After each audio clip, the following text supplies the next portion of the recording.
EA is now on Twitch. Join us Wednesday nights when Alistair reads a bedtime story, and Sunday mornings for a few hours of chill casual gaming, plus interviews, special guests, pickup streams, and more. Visit twitch.tv/EA Podcasts and follow us to be notified when we go live, plus access VODs of past broadcasts.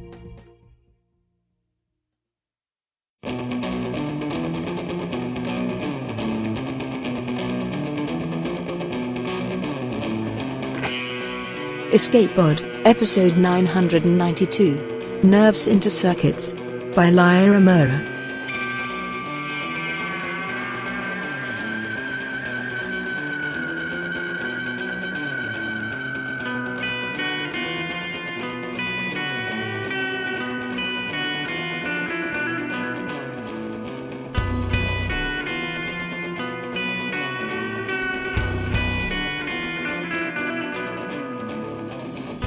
Hello and welcome to Escape Pod, your weekly science fiction podcast. I'm Valerie Valdez, your host for this episode. Our story this week is Nerves into Circuits by Lyra Moyer. The story was originally published in Heartline's Spec in November 2023. Lyra Moyer has wanted to be a writer since they were a stream-wading, story-inventing child.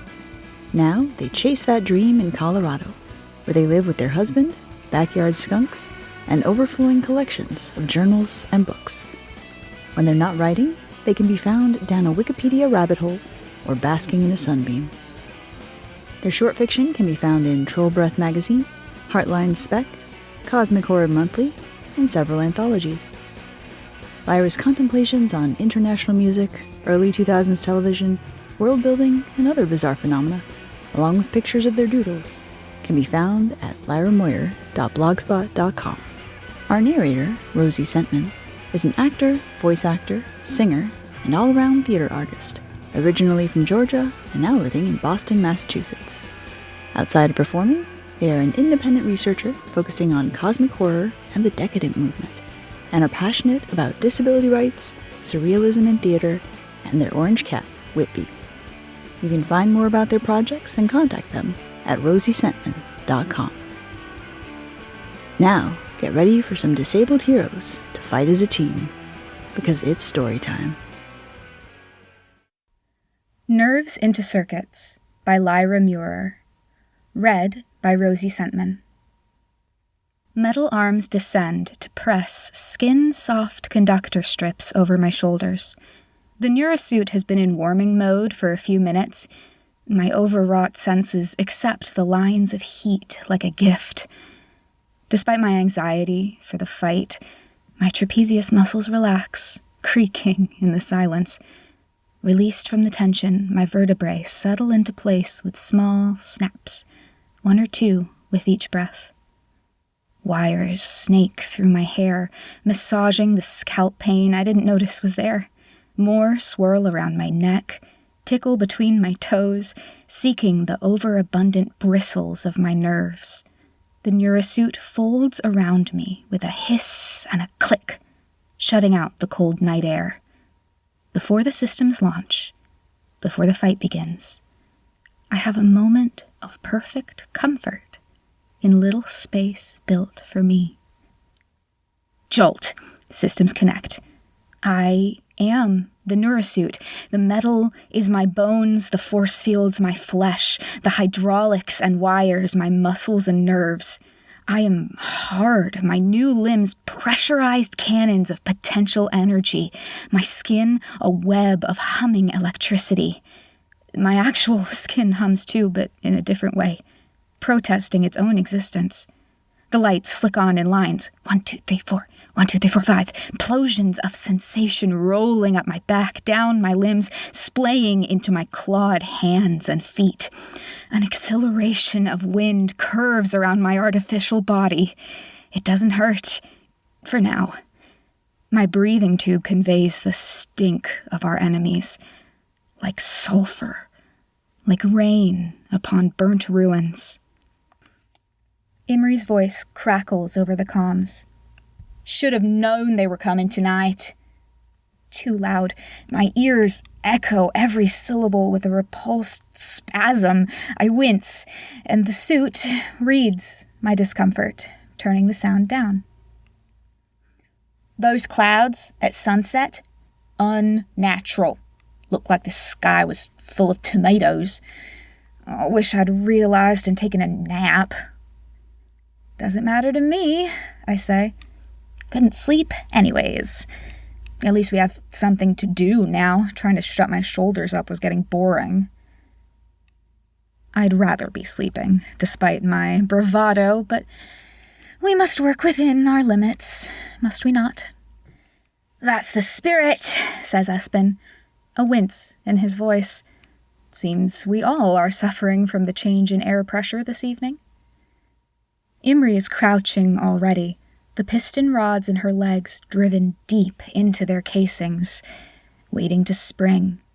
Espen and I sink down on either side of her. The metal, wires, and solder transform us into beasts.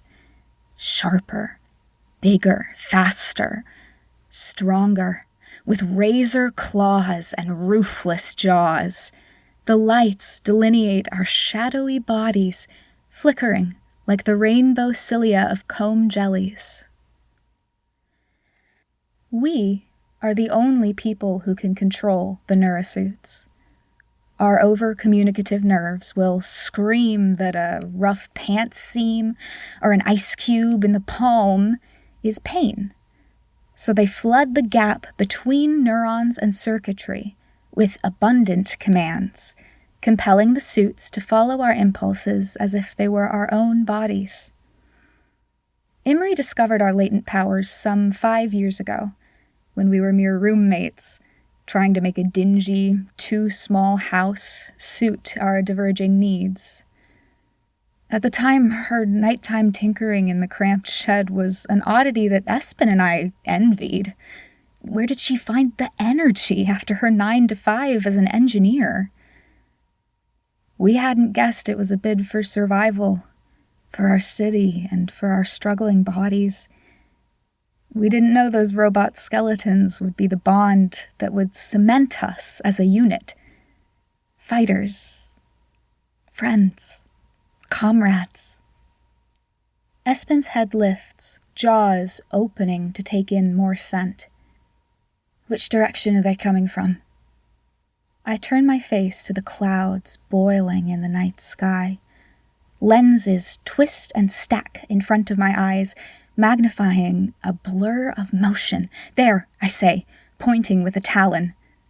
Such a smooth movement. My actual fingers are dry and stiff, curled tight against my chest. I stretch them, but they'll fold back before long. A flash of light, falling like a shooting star. There, then gone. Another and another, winking in and out of sight. No further words. Metal knees bunch and shoot straight. My actual kneecaps twinge, though they are motionless. We gather into a tight triangle. Imri at the front, Espen on the left, me on the right. Close enough to hear the clicking and whirring of each other's neurosuits, not close enough to damage each other as we charge through the sky, gathering the wind under us with wide sweeps of our air metal claws. My skin protests the buffeting crosswinds of our ascent, says the air scrapes like a razor blade. The nerve pain will come soon. I'm not in the best shape tonight, fighting in the middle of a flare and already sore in a dozen places as if I've been punched all over. But who else will protect this city from the nightmares? A nest of lights appears ahead, a falling mass of squirming rainbow threads. From afar, they seem as small and inoffensive as a tangle of flatworms spreading toward their food. We fly closer, and within seconds can see the truth. Centipede monsters as long as a person, their rows of armored legs backlit by a rainbow of sickly colors from bruised purple to piss yellow, cruel mandibles scissoring from flat, carapaced heads, sized to clench around a human skull, to inject it full of horrors and suck it dry of the resulting slurry of emotions. Ethereal monsters that only we, our senses conducted by our neurosuits, our claws lined with force fields, can see, hear, and hunt. Imri's laughter buzzing in my ears, my heart throbbing full and deep in my chest, mirth building in my diaphragm, the nightmares twirling and uncurling, twisting towards us, drawn to our scent, to our shields, spun from irresistible pain.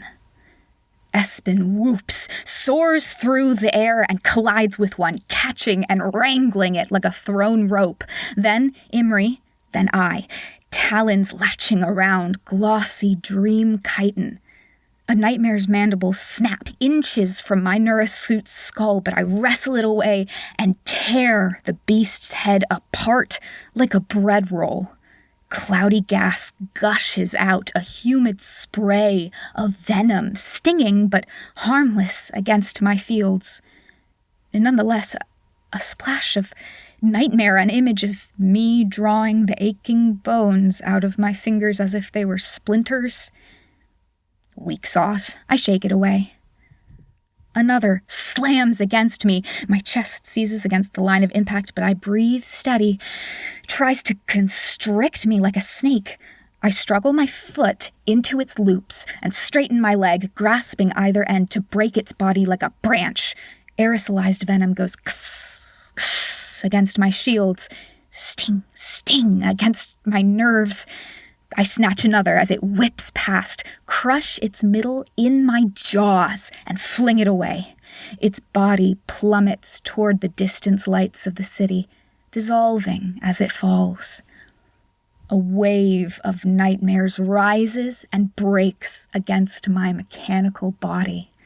Ripping, tearing, flying, falling, I am awash in the delightful frenzy of killing an objective enemy. Instead of the slow war with my body, which was supposed to be my ship through life, sturdy and reliable, but which instead keeps me from sleeping when I am exhausted, which can neither sit nor stand nor lie down without pain, which, entranced by the power in these limbs which run and jump and grasp and slash and throw without protest, though neurosuit fatigue is hitting already, my nerves scintillate, insisting that they are there, in my body and in my suit, that they must tell me so. An alarm whirls in my ear. Imri's panic sequence. I twist in the air and see her plummeting, a flashing arm sticking out of a mass of nightmares. Espen and I leap over. My left leg twinges ominously to pick the beasts off and fling them through the sky. They pile off Imri and onto us. In this chaos of shifting chitin and flashing light, my nervous system chooses its moment. Lightning pain shoots up my leg, branches through my groin, up my side. I have borne stubbed toes and wasp stings without blinking, but this, I convulse in my pod and the conductor strip pops off my left shoulder. My senses slam back into my body. The pain's aftershock is fading, but the mistake has been made. I am detached, panting, aching, and aware of my entrapment in this tiny space. My suit's movements lose cogency, limbs flailing through the air as I struggle to reconnect myself, elbows bumping into the frame. Vicious mandibles strike my force fields. Wafts of dreams. The long drop to the earth. My body decaying as I live, my flesh blackening and swelling, pus-filled cysts burrowing into my brain, my bones bursting through my skin. My training beats with my frantic pulse. Focus on what's real.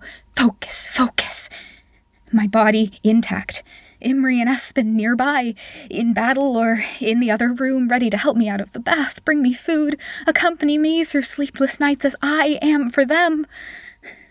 But the nightmare's psychic assaults turn their comfort against me. Imri and Espen contorting and crying, masses boiling under their skin. Imri and Espen rotting on either side of me, liquefying into the grave. My eyes rolling around, trying to see right, see nothing. Phantasmagoria gallop through my brain, a dance macabre around the grave of my still living body. The nightmare's venom strikes like a cruel joke. I live like I am dying, battered by my own senses from waking until sleeping, sometimes even in my dreams, every day, every night, forever and ever, until death.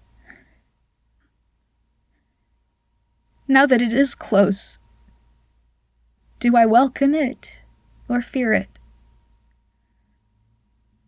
Half dreaming, I accept it. I will leave my comrades, my city, the world behind. So be it, if I can have a break for once. In my dreams, I wade into a crystalline ocean. A glass wave rears above me, furling like a cobra's hood. I kneel in the water.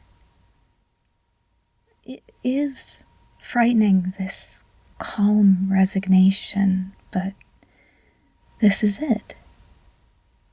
Nothing to be done. I float on my back. A shadow spreads above me. The hammering on my neurosuit stops. Imri and Espen tear off the last few nightmares and devour them to pieces. I return to my own body, aching but alive. As I fall, I find purchase on the conductor strip. I slam it into place and my nerves explode outwards, possessing the neurosuit in all its overstimulation. My robot hands snatch a nightmare and twist it apart. Free again, I soar through the clouds to my next fight. We descend an hour later, bodies simmering with sensation. We plant our suits in the soft earth. Too cold, it bites at my bones. The wires retract, tingling trails almost unbearable. The conductor strips lift, releasing their pressure. Relief strikes as hard and heady as pain. My senses shrink to my own body. My skin, my muscles, my poor confused nerves are my own again, if more agitated. I know from many post-battle conversations about the effects of the neurosuits that the others feel the same. Imri's back will be killing her by now, and the tinnitus in Espen's left ear must be headache-inducing. The suits hiss open, and we stumble out, aching but smiling. Imri and I fall into a hug. "Thanks for helping me out back there," I mumble into her shoulder, trying not to drool. "No, thank you for helping me," she says, pressing her warm fingers into my shoulders. She knows well how sore they are after a fight. I reciprocate, finding the knot in her lower back with the ease of practice. Espen wraps both of us in his big arms. "We all help each other," he says, his voice sloppy with overstimulated delirium. "Ugh, you're so cheesy," says Imri, and we laugh. We retreat to the complex, Neurasuits marching behind us. As they fold themselves into their charging stations, we flick on the electric kettle and break out the herbal tea. Exhausted and silly, but suffering too much to sleep, we collapse into the broken-backed furniture in the rec room and talk nonsense while we wait for our nerves to settle. The heat from my mug relaxes my brittle fingers, radiates into my arms. I press it to my chest and feel my heart beat against the ceramic. Outside, dawn rises fresher and prettier than I ever will, tender light creeping down the wall behind us. Imri nods off into her hand. Espen wraps his heating pad around his shoulders like a shawl. Looking out the window, at the city that, by our efforts, has slept peacefully for one more night, I can't hold back one last ridiculous joke. Guys, we did it! We saved the world. Again! Imri wakes enough to laugh. Espen pats my knee, then Imri's, saying, "That's it, bedtime for you. For me, for you." We share a last few giggly, stumbling hugs and split into our bedrooms, all in the same hall, shouting distance from each other. While the rest of the world wakes, I pile my bones into bed and listen to the soothing rustle and murmur and occasional groan of the others getting ready for bed. I smile and for once bless those thin walls. Sensations sink through me like sediment. I roll over once, twice, then finally lose track of what my nerves are trying to tell me. Sleep claims me, sweeping me into dreams in which I feel no pain.